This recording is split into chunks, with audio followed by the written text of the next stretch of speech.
Small Mouth, Bad Taste by Piers Anthony. Originally published in a 1970 anthology called Science Against Man, and republished in a collection of the author's stories called Anthonology in 1985. Read by Darrell T. Smith II for my channel, Quasar Spectra.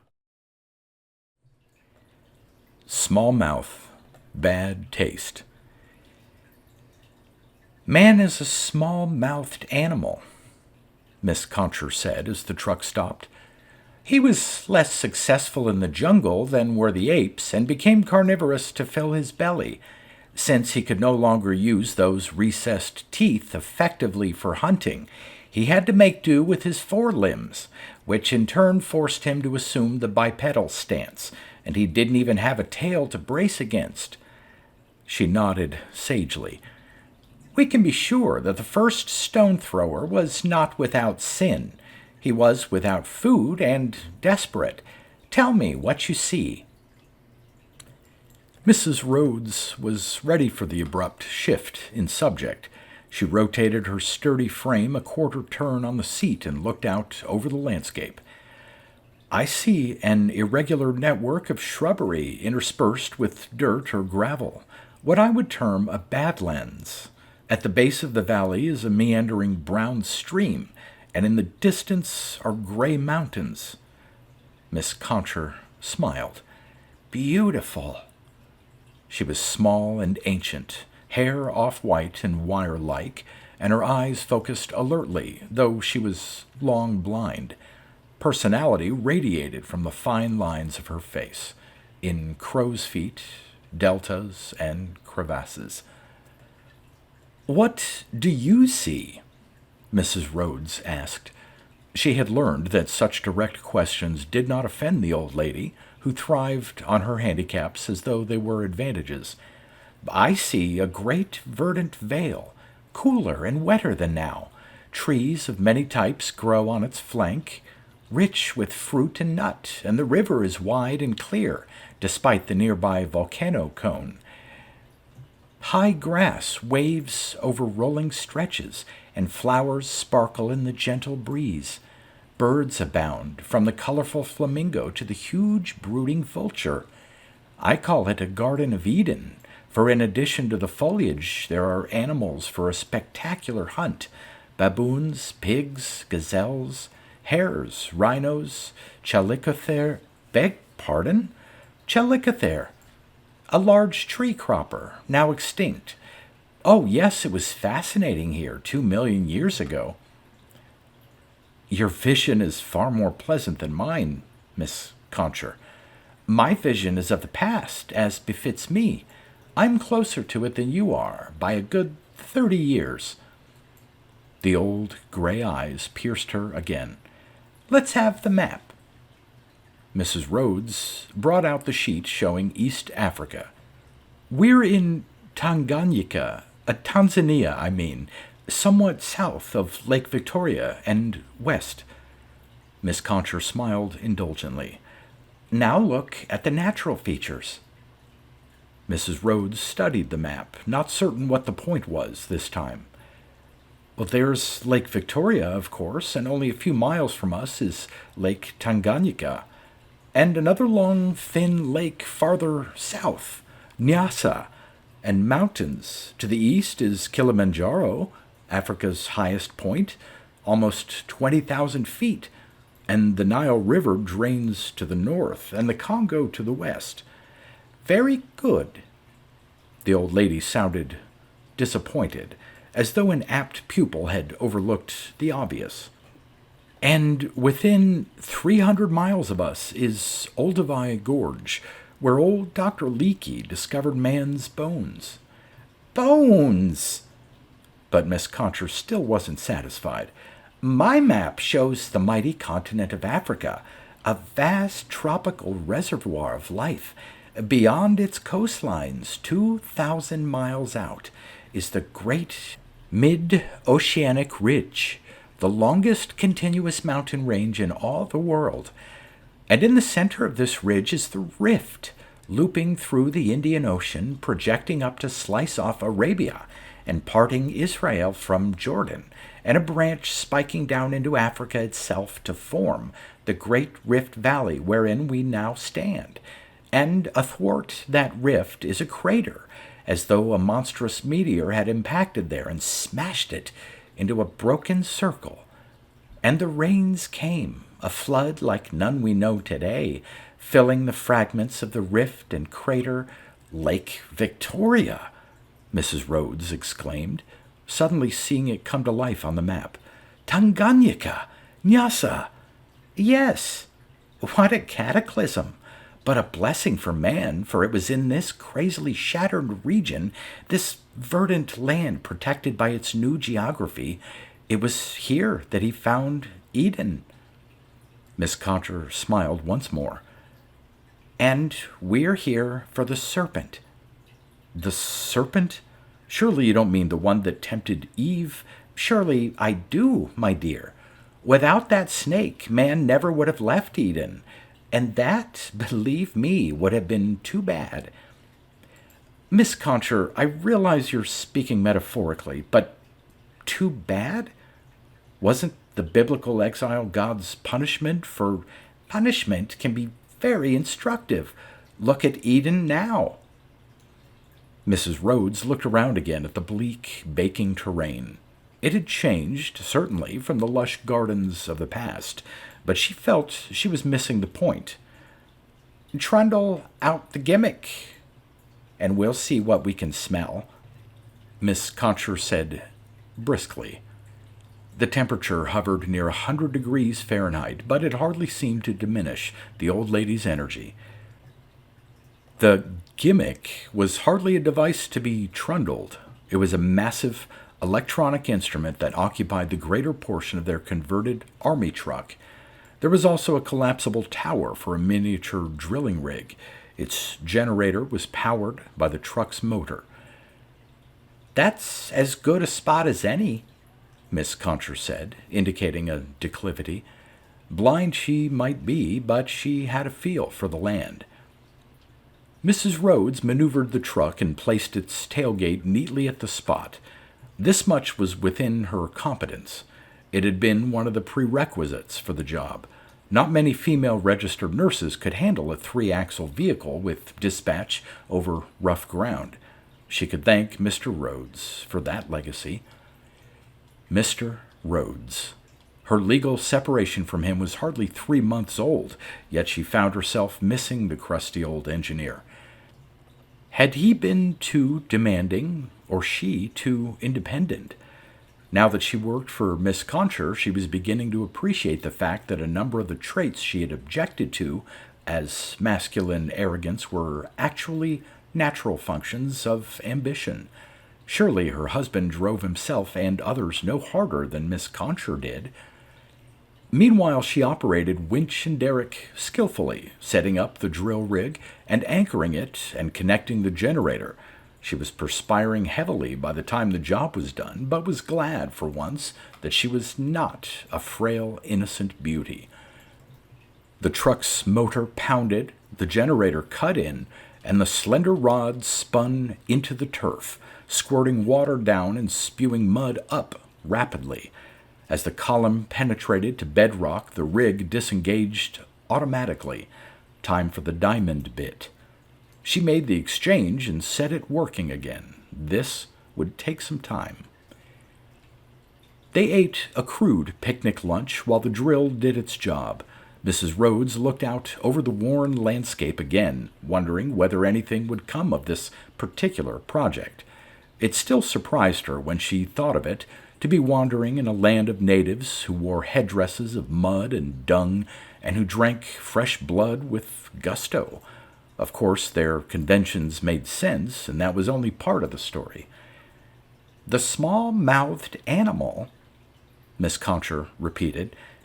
That bung-like orifice is one of man's few distinguishing traits. That and his voluminous buttocks and his naked skin. Doesn't sound like equipment to conquer the world, does it? Mrs. Rhodes was becoming used to her companion's acerbic viewpoint. I had always understood that man's brain was the brain. Whales and elephants have larger, and porpoises have convolutions as impressive. Nothing unique there. Or the specialized hands with the opposed thumb? Forget it. Any tree swinger has similar. Man's vaunted hand is one of the least specialized extremities in nature. It retains all the primitive fingers, poorly armored, suitable neither for fighting nor digging. No, the fleshy buttocks count for more.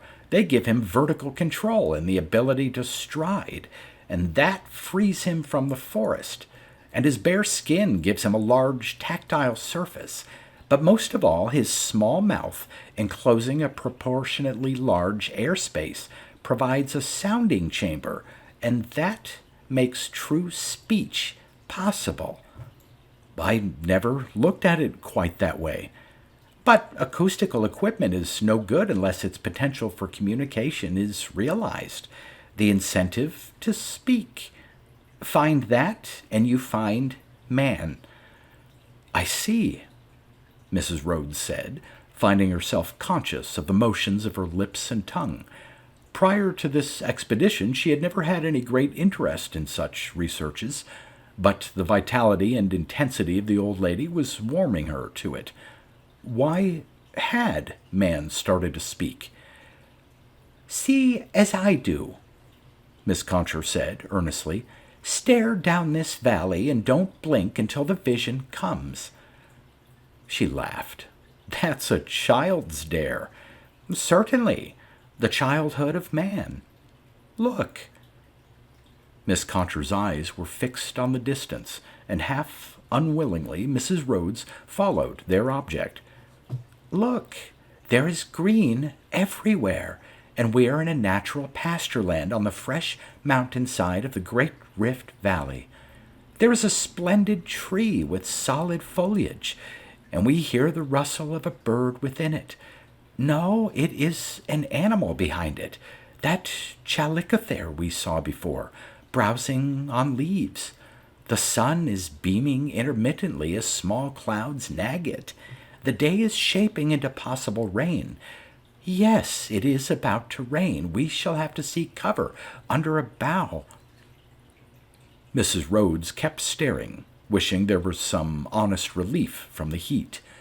Her vision began to blur, and colors appeared and disappeared. She had to blink at last, and the barren land came back into focus. But soon the distortions returned. It was easier simply to go along with Miss Concher's pleasant description, picturing the subject as well as she were able. She closed her eyes and let the older woman dictate the entire scene. As she did so, the air seemed cooler, and she fancied the leaves fluttered on the branches of the tree, and a small bird swooped low in search of insects. Yes, rain was incipient. A man came then, a brute of a creature with a tremendous belly. He leaned forward as he walked, his knees perpetually bent. He was naked, but the body hair was so thick that he was in fact well covered. His face was ape-like. Brown leather skin stretched over massive eyebrow ridges, a wrinkled gape-nostriled nose, mouth bulging outward with large yellow teeth. His hair circled the face closely, beginning near the eyebrows, passing over the full cheeks well in front of the ears, and enclosing the mouth and receding chin. This was Paranthropus. Para, meaning akin to, plus anthropos, meaning man, of the dawning Pleistocene epoch, 2 million years ago. The rainfall increased. No gentle dew, and lightning cracked nearby. From the other direction came another man form, and with him a hairy woman clasping a cub. But these ones were smaller, their hair finer, their noses longer and straighter, and the ridges over their eyes less pronounced. Still ape-like in facial contour, they were closer to modern man than the one in the tree. These were Australopithecines. Australopithecines, Esus, Miss Concher said, establishing the accent. Confrontation. Paranthropus smelled the intruders and roared out his resentment. The Australopithecine male hesitated, as though considering standing his ground, but as the other crashed down, bellowing defiance, the visiting family took fright and loped away through the downpour. Mrs. Rhodes felt sorry for them. Paranthropus was king of the forest lowlands in this region, Miss Concher said. 5 feet tall and heavily built, he towered over his Australopithecine cousin by a hirsute head. He had the best foraging grounds. Small wonder Australopithecus, actually or nearer relative, was driven to scavenging in the savannah. Small wonder, Mrs. Rhodes echoed, surprised by the force of the vision she had stepped into. Yet this ejection was his blessing. Paranthropus did not need to evolve, so he endured for 1,000,000 years unchanged and became extinct. Australopithecus, scrounging in diverse habitats, always fighting on the fringe of Eden, continued to evolve into Homo erectus, the first true man, that is, the first bad-tasting hominid. Pardon? You don't like that notion? It was one of man's major adaptations for survival in the rough country. He couldn't always escape the larger carnivores, but soon he didn't have to. His meat had a foul flavor that no self-respecting predator would touch as long as there was anything else available. Thus, like certain caterpillars, he survived. The bell sounded on the drill rig, and both women hurried to attend to the next step. The narrow core now penetrated deep into the layers of earth and rock, stopping at the approximate boundary between the Pleistocene deposits and those of the older Pliocene. The ground, here and anywhere, was a kind of condensed history, that earthly residue remaining after the tribulations of the moment had evanesced. The record of all events was there, lacking only the means of interpretation. Mrs. Rhodes brought up their sample, a cylinder of rock undisturbed by unnatural forces for the better part of 2,000,000 years. She inserted it entire into the hopper of the analyzer and waited once more while the gimmick performed. She read the dials. "The trace is present," she said. "Yes, I thought it would be. The Great Rift Valley is such a natural corridor, slicing down the eastern side of Africa. That's the beauty of it. But somewhere the trail has to diverge. Then we shall find what we shall find." Mrs. Rhodes shook her head. The analyzer operated on the principle that the odor of a living creature was more durable than had been supposed until recently. Minute particles of its substance drifted in the air, impregnated nearby objects, became fixed in them. A hound could detect that smell for hours or days, but it never faded entirely. As objects became buried and finally compressed into significant strata, that tiny olfactory trace remained. An instrument of sufficient sensitivity and attunement could sniff it out many thousands and hundreds of thousands of years later, since time affected the buried layers very little. But there were millions of traces embedded in every fragment, many of them so similar as to be overlapping. The instrument could not categorize them all. It merely responded with a typical pattern of readings if the particular one to which it had been sensitized were present. It told nothing about the nature of the original creature or the duration of its stay in that area. It was too crude even to identify whether the trace was mammalian, avian, or reptilian, large or small. The pattern either matched or it failed to match. How Miss Concher had isolated this particular trace she never said, but Mrs. Rhodes suspected she had spent painstaking years at it. Somehow she had searched out a presence that could not be accounted for in the normal fauna of the time and region, and satisfied herself that it was significant. Now they were following the trail to its source, 2 million years later. "What do you expect to find?" Mrs. Rhodes inquired, not for the first or second time. "Look, a Dinotherium hunt."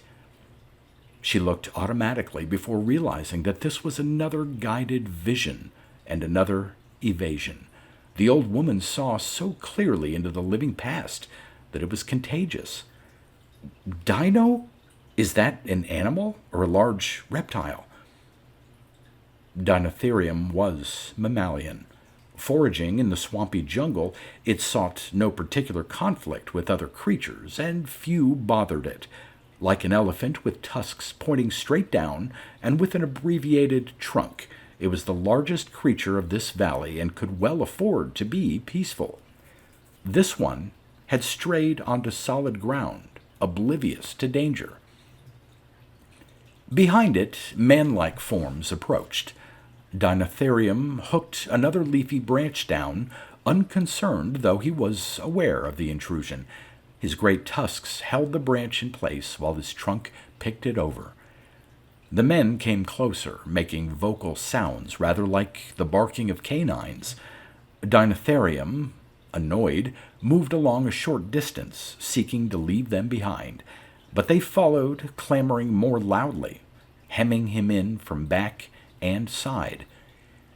Dinotherium became moderately alarmed and ceased browsing. These gesticulating bipeds could hardly harm him, but their proximity and persistence were unnatural.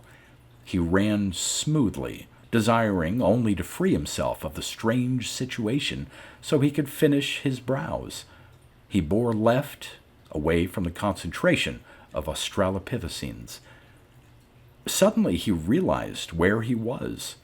Ahead was a deep, sharp gully, the product of seasonal flash floods, whose tumbling sides were treacherous for a creature of his size. He veered farther left and encountered more men. The choice was between the gully and the men, now that he was fleeing.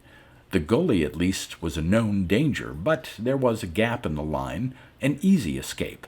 Dinotherium charged at it. The noise increased. Men ran to cut him off, chattering, but the nearest one stood indecisively, failing to act in time. Dinotherium plunged through the space and headed for the swamp, where men would be foolish to follow. "He got away," Mrs. Rhodes said, relieved. "Because one man did not follow instructions," Miss Concher said. "The leader plainly hooted at the fool to close it up, but he didn't comprehend in time." "Yes, I saw that. But how does it relate to the trail we are following now? This is no Dinotherium hunt." This time, she did not intend to be put off. The blind eyes focused on her disconcertingly.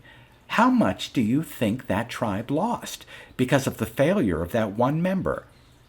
"I would imagine they went hungry, at least until they could set up another hunt." "Hunger wasn't very funny in those days, was it?" "Of course not," Mrs. Rhodes agreed, visualizing a primitive camp, the children bawling, the women standing glumly. "What did they do to that man who—" "The leader banished him from the tribe, so of course he soon perished. If you're going to hunt Dinotherium, you can't afford any lapses in your organization. Also, the others were mad, I'm sure. Had to take it out on someone, but how does that—" "Communication," Miss Concher said. "Now, Australopithecus has a compelling reason to select for that single trait. Note that the first artificial selection in the history of life on Earth, and for a non-physical trait. He can't tolerate tribesmen who can't or won't respond to spoken instructions, even if these only take the form of imperative barking. The groups with dumb members will fall on hard times, and their children will starve, while those who are selective will become fine hunting units. They will be capable of driving Dinotherium into the gully and stoning him to death there while he stumbles in the steep sand, and they will eat well and prosper. Communication is the key, the small mouth put to the uses of survival. I concede that, Mrs. Rhodes said, both enlightened and annoyed. But once you're on that treadmill, you have to continue. You need the big game to feed your increasing numbers, for squirrels and sparrows won't feed an entire tribe for long, and certainly not wild fruit. You become dependent on organization, on the specialization that is the hunt, and you begin to contest with neighboring tribes for the best hunting territory, staking it out, and so your communication is now employed man against man. That's a rough game, and if you quit, you die. Today, an army is helpless when its communications break down. Your size increases and your brain expands, as it must to handle the burgeoning linguistic concepts required to define an effective campaign. Barks, meaning run, stop, and kill, give way to subtler sounds, meaning run faster, stop over there, and kill on command only.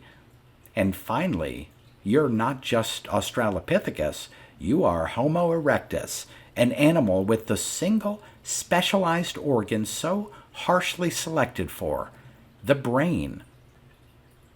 Mrs. Rhodes refused to be diverted. This trail, I believe, Miss Concher said gently, that it was not mere coincidence or fleeting convenience that started Australopithecus along the demanding highway of verbal communication. The odds against this seem prohibitive. Some outside agency instructed him. Something forcibly directed him to speak, or somehow arranged it so that he had to communicate in order to survive at all. Something that knew where this process would lead. And that is what we are sniffing out now, that alien influence that shaped us into mastery. At last, Mrs. Rhodes saw the point. If somebody, something, for there could have been no true men then, if some agency had come to show potential man the route to success, man had a debt going back 2 million years. And now 2 women, one middle-aged and the other old, were belatedly on the trail of that visitation, that phenomenally important influence. What would they find? Miss Concher nodded. It's a little frightening, isn't it? We may not appreciate the truth one bit, but can there be any question of turning back now? This close to the answer to the riddle of man's progress? No, of course they could not turn back. Down the great Rift Valley they traveled, sniffing out the ancient trace. The natives generally ignored them. What harm could 2 crazy old women do with their truckful of junk? They skirted Lake Tanganyika and traversed the length of Lake Nyassa, and the trail continued. At last they stood at the mouth of the Zambezi River, and the trace vanished. They stood on the shore and looked eastward, Mrs. Rhodes' live eyes seeing no more than Miss Concher's dead ones. Their grueling weeks of travel and drilling had come to an unhappy halt, for the water held no scent. No, Miss Concher said. This is merely a hurdle. It can not end here. But for once her words lacked conviction. She had been an energumen until this moment, expending energy at a cheerful but appalling rate. Now she was an old woman who could not find her knitting. A sea creature? Mrs. Rhodes suggested, embarrassed by her companion's weakness. She tried to envision a credible object, but without Miss Concher's guidance it manifested as a parody. An ancient octopus struggling rheumatically out of the depths, donning sunglasses and marching up the rift to the sound of fife and drum to instruct Australopithecus. Ridiculous. Unlikely, Miss Concher said, but her bulldog mind was working again after its hesitation. Could have been based on the seafloor, though, or floating on the surface. The sea is an obvious highway for civilized species. Check the map. Mrs. Rhodes gladly did so. It's a long coastline. Funny that they should come to this particular place, then make a 1,000-mile journey overland when they could have landed so much closer to Lake Victoria. She paused. Unless they crossed directly from Madagascar. My diagnosis exactly. Had it been? Or was Miss Concher trying to conceal her lapse? Let's rent a boat. What did it matter? They had a mission once more. The crossing was not so simple as merely renting a boat, but 2 weeks later they had negotiated the physical and political hazards and were driving their truck along the west coast of Madagascar. In another 2, they had spotted the trace again. The trek resumed east into the heart of the huge island. The palms of the shoreline gave way to rice fields and island-like hills, and occasional thatch-roofed earthen houses. Mrs. Rhodes looked up one dusk to meet a pair of large eyes. Something's watching us, she whispered, startled. Describe it, Miss Concher said, unruffled. She peered at the creature, beginning to make it out in the shadow. Small, bushy-tailed, head rather like a fox, but it has monkey feet, and it's clinging to a branch. Lemur, Miss Concher said. Madagascar is their homeland. The few species extant today are a poor remnant of those that ranged the world in past times. Not dangerous, then, Mrs. Rhodes said, relaxing. Not now. One type, Megalodopus, was larger than a gorilla. In fact, was the largest primate known. And another extinct Lemuridae, Archaeolemur, may have been remarkably cunning if we are to judge by the precocious development of the temporal lobe during the— You're leaving me behind, I'm afraid, Mrs. Rhodes cut in gently. The old lady smiled, making no secret of her pleasure in doing just that. It had become a kind of game. The fact was that Mrs. Rhodes, a skilled nurse, was not confused by anatomical allusions. She merely wished to abbreviate a developing lecture.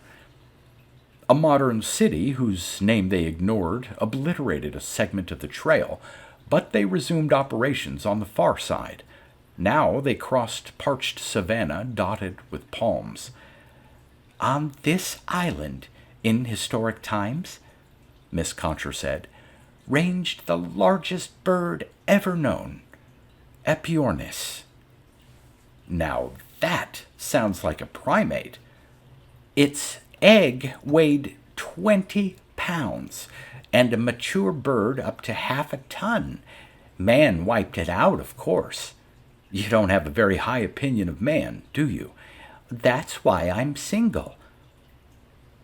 But Miss Concher smiled again, too enthusiastic over the progress of the search to be properly cynical. She knew the fauna far better than Mrs. Rhodes did, identifying by description everything from a camouflaged tree lizard to a forest cuckoo. She also called off a solitary baobab, the tree with the grossly swollen trunk that seemed to have its roots in the air in place of branches, and related an amusing myth about its origin. She knew how to get through a thorny Didieria jungle, grown up in recent generations as though to preserve the secrets of the trail. They moved on with growing excitement, day by day, until at last the trail debouched into a secluded valley. Repeated soundings verified it.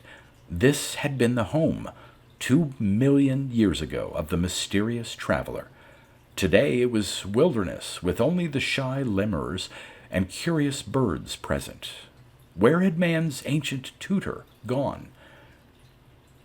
"If I make out the lay of the land correctly," Miss Concher said, "there should be buried caves. They may have been occupied then." Mrs. Rhodes shook her head, marveling anew at the spinster's talents. If she conjectured buried caves, there would be buried caves. They drilled and drilled again, searching. On the third day, the bit broke through the wall of a subterranean discontinuity. Its age fell in the correct range, and the trace inside was very strong. "Now," Miss Concher said briskly, "we dig."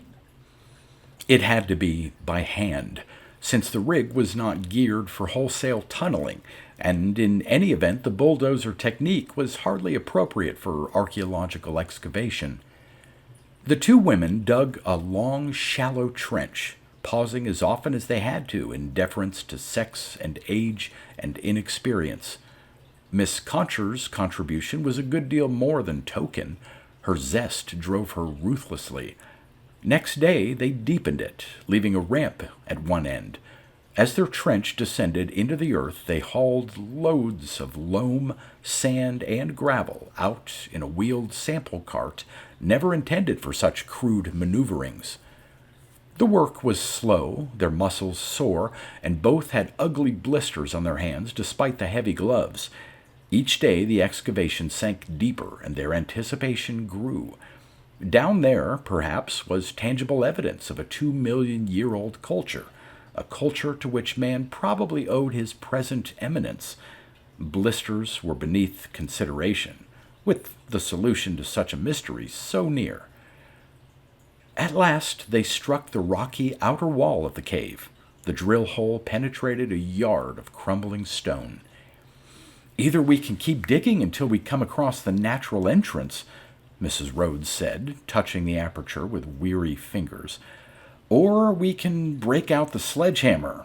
I'm not at all sure my resources will survive either course."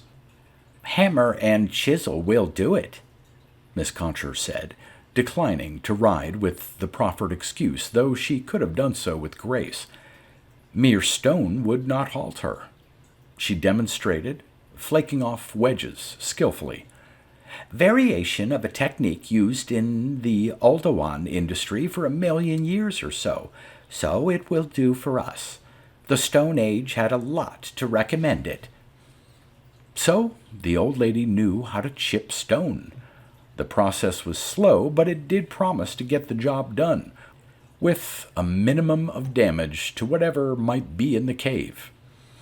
They took turns, the sighted woman laboring clumsily much of the day, and the blind one continuing far into the night.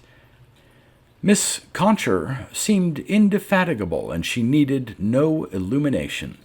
Mrs. Rhodes, weary to the marrow, became too dull to marvel further at the resources of her companion. Most women of that age would be crotcheting harmlessly in rockers while their grandchildren matured. Purpose animated Miss Concher, provided the motive power, but what would happen once the mission was done? Would there then be a disastrous reckoning? But she knew the answer to that. Miss Concher would not collapse. She would find another mission, another trail to follow. In fact, it was not the trail that gave her purpose. It was her purpose that revealed the trail, where no one else had thought to look. It was, as the saying went, an education merely to know her. And perhaps within this buried cave lay the answer to the start of that purpose, not only to this immediate trek, but to the inherent motivation of man, the thing that had given a minor hominid the bug for knowledge 2 million years ago, and thrust him mercilessly into greatness, the quality that really made Miss Concher the avid scientist she was and set her species apart from all others: intellectual motivation. Mrs. Rhodes felt nervous goose pimples rise along her arms, despite the heat, as the breakthrough point approached. The hole was widening, but Miss Concha refused to risk damaging the interior by rushing. Something was down there, though. Broken pieces where the bit had struck. Bones? Pottery? Weapons? Books? Or something more sinister? She slept at last to the tap-tap of Miss Concha's patient excavation, not attempting to keep up with the woman's nocturnal energy. It would have been useless to urge her to stop, to rest, to sleep, for Miss Concha lived for this discovery. Better to be ready herself in case the strain brought serious complications. In indeterminate darkness, she woke momentarily, still hearing the tap-tap. Regardless of the outcome of this quest, she knew what she was going to do after it was over. She had already learned enough about the heritage of her species to accept some things she had denied before. She had a better marriage than she had supposed, and it was not too late. In the morning, she discovered that Miss Concha had never returned to the truck to sleep. All was silent. She scrambled up in alarm and ran for the gaping trench. She should have stayed up, kept watch. If the grand old lady had hurt herself or collapsed, or she need not have worried. Miss Concha was standing waist-deep in the cave excavation, lifting out objects and using the main trench as a display shelf. Meticulously arranged were a series of irregular objects and portions of an animal skeleton. "Miss Concha, have you been up all night?" But the question was gratuitous and rhetorical. The woman lifted her white head, smiling tiredly. "Yes, we have found the answer. We know who started man on his way. The artifacts are conclusive." She caressed the dirt-encrusted object in her hand. "Mesolithic culture, I would say. Shaped tools, but no gardening. They were obviously able to sail on the rivers and ocean, at least with some kind of raft, and to domesticate certain animals. You know who trained Australopithecus to—" "Yes. The hominids were one of their domestics. They recognized in Australopithecus the potential for really effective service, and they took the long view.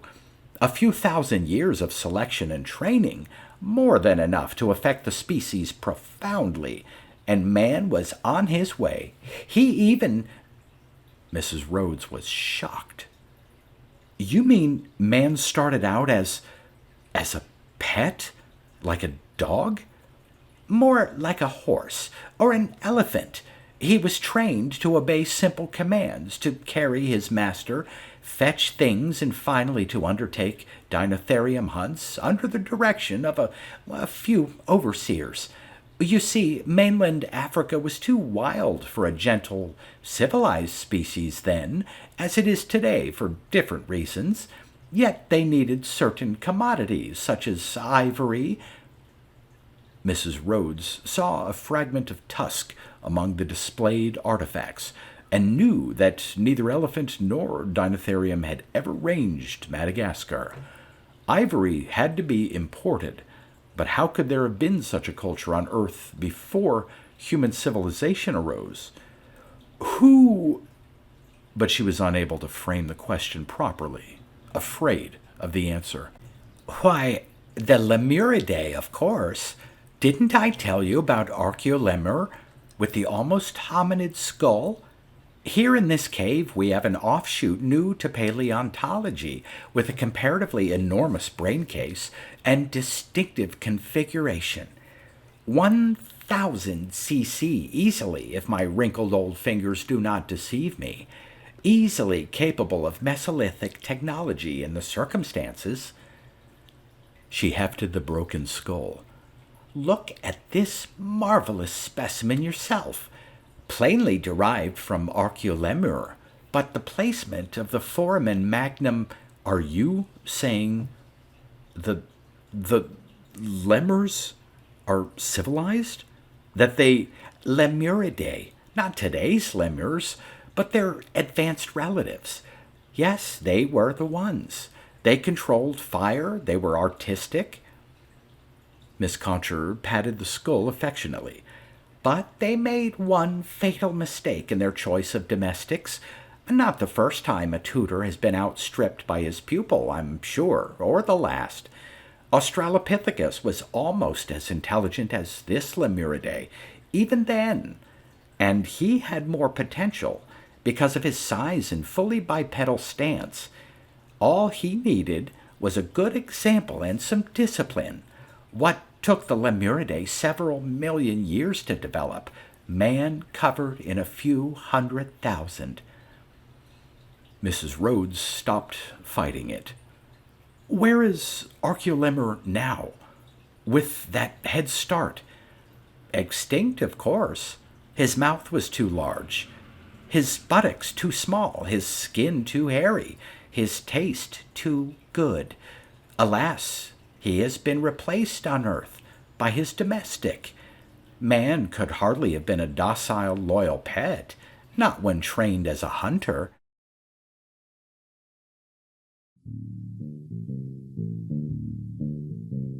You've been listening to pre-1990s speculative fiction readings with a highlight on science fiction by Darrell T. Smith II. Please consider clicking the donation link in the description box. Thank you so much for your time and your imagination.